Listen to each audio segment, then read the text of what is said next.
హయత్ నగర్లోని రంగనాయకుల గుట్టలో ఓ బాలిక ఆత్మహత్య కలకలం రేపింది. ఇంట్లో ఎవరు లేని సమయంలో మీనాక్షి ఉరివేసుకుని ఆత్మహత్య చేసుకుంది. అయితే గత కొన్ని రోజులుగా రోహిత్ అనే యువకుడు ప్రేమ పేరుతో మీనాక్షిని వేధిస్తున్నాడని కుటుంబ సభ్యులు తెలియజేశారు.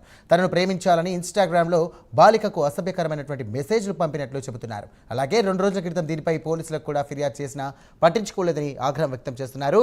పోలీసుల నిర్లక్ష్యం, ఇక రోహిత్ వేధింపుల కారణంగానే బాలిక ఆత్మహత్య చేసుకుందని కుటుంబ సభ్యులు ఆరోపిస్తున్నారు. ఇక దీనిపై వెంటనే అధికారులు స్పందించి నిందితులను కఠినంగా శిక్షించాలని డిమాండ్ చేస్తున్నారు. షాప్ తెరిచిన తర్వాత పొద్దున 9 నుంచి 9:30 మధ్యలో ఈ పార్క్లోకి వచ్చి పార్క్లో మొత్తం కుక్కని తీసుకొని తిరుగుతుంది. కుక్కని తీసుకొని తిరిగేటప్పుడు ఒకసారి అట్లనే బెదిరించినట్టు ఆ పాపని బెదిరిస్తే వచ్చి నాకు చెప్పింది. నాకు చెప్తే నేను మా అన్నని తొలుకొని పోయి వాళ్ళ ఇంటికి పోయి వాళ్ళ అమ్మ నాన్నతో అందరం కూర్చోబెట్టి చెప్పినాం, మీకు ఒక చెల్లెలు లాంటిది ఇట్లాంటివి చేయొద్దు, ఇది కరెక్ట్ కాదు అది అని చెప్పి వాళ్ళ ఫ్యామిలీ మొత్తాన్ని పిలిచి వాళ్ళ ఫ్యామిలీ ముంగల కూర్చోబెట్టి చెప్పిన అందరికి చెప్పిన తర్వాత వాళ్ళు ఏమన్నారు, ఇంకోసారి మీ దగ్గర రానియము, మీకు అట్లాంటిది ఏమి ఉండదు అది అని చెప్పారు. సరే అని చెప్పేసి నేను కూడా నమ్మకంతో సైలెంట్గా వచ్చేసిన. అప్పటి నుంచి మళ్ళీ ఇంతవరకు ఎటువంటి ప్రాబ్లం లేదు, ఎటువంటి ఇబ్బంది కూడా లేదు మాకు. ఎందుకంటే మా పాప నాకు చెప్తేనే నాకు తెలిసేది, మా పాప చెప్పేది నాకైతే తెలియదు.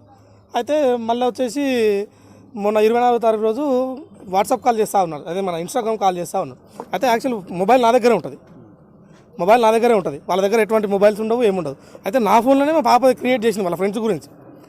వాళ్ళు 2-3 ఉంటారు వాళ్ళు ఆ పాపలు, వాళ్ళ గురించి చేసింది. వాడు ఎట్లకెళ్ళి ఐడి తీసుకుంటో ఏందో తెలియదు.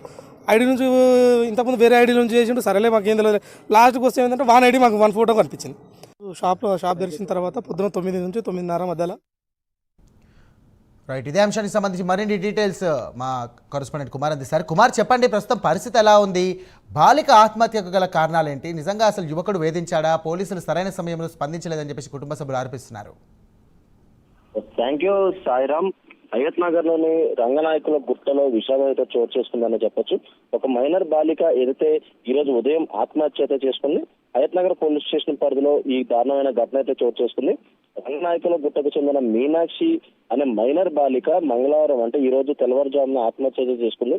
మృతురాలు బంధువులు తెలిపిన వివరాల ప్రకారం చూసినట్టయితే కనుగూరి విజయ్ అలాగే తిరుపతమ్మ దంపతులకు 2 అమ్మాయిలు, 1 కుమారుడు అయితే ఉన్నాడు. వీరిలో చిన్న కుమార్తె మీనాక్షి ఇటీవల 9వ తరగతి పూర్తి చేసింది. అలాగే వాళ్ళ ఇంటి దగ్గర స్థానికంగా ఉంటున్న పానుగోటి రోహిత్ అనే వ్యక్తి ఏదైతే నిత్యం ప్రేమ పేరుతో మీనాక్షిని అయితే వేధిస్తున్నాడు. రోహిత్ తన తమ్ముడు సోషల్ మీడియా ఇన్స్టాగ్రామ్ ద్వారా ఏదైతే ఆ అకౌంట్ నుంచి మీనాక్షికి అసభ్యకరమైన మెసేజ్లు పంపిస్తున్నట్లు కూడా యువతి తండ్రి విజయ్ అయితే చెప్తున్నారు.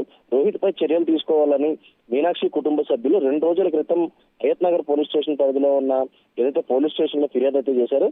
సోమవారం ఏదైతే బాలిక ఇంట్లో ఎవరూ లేని సమయంలోని ఏదైతే రోహిత్ అక్కడికి వచ్చి తనపై కంప్లైంట్ ఇచ్చినందుకు కూడా ఇటు మీనాక్షిని బెదిరించాడంటూ కూడా వాళ్ళైతే చెప్పే పరిస్థితి అయితే ఉంది. దీంతో ఏదైతే మీనాక్షి మనస్తాపానికి గురై ఆత్మహత్య చేసుకుందంటూ కూడా కుటుంబ సభ్యులు అయితే ఆరోపిస్తున్నారు. 2 రోజుల క్రితం ఇచ్చిన ఫిర్యాదు పోలీసులు పట్టించుకుపోవడంతోనే రోహిత్ ఏదైతే బరి తెగించి మీనాక్షిపై ఆత్మహత్యకు కారణమయ్యాడంటూ కూడా ఇటు కుటుంబ సభ్యులు అయితే చెప్తున్నారు. నిందితుడిపై కఠిన చర్యలు తీసుకోవాలంటూ కూడా మీనాక్షి కుటుంబ సభ్యులు అలాగే బంధువులు కూడా హయత్ నగర్ పోలీస్ స్టేషన్ లో మరొక ఫిర్యాదు అయితే ఇవ్వడం జరిగింది. ఈ మేరకు హయత్ నగర్ పోలీసులు కూడా కేసు నమోదు చేసుకుని పూర్తి దర్యాప్తు అయితే చేపడతామన్నారు. Sairam. Right, thank you Kumar.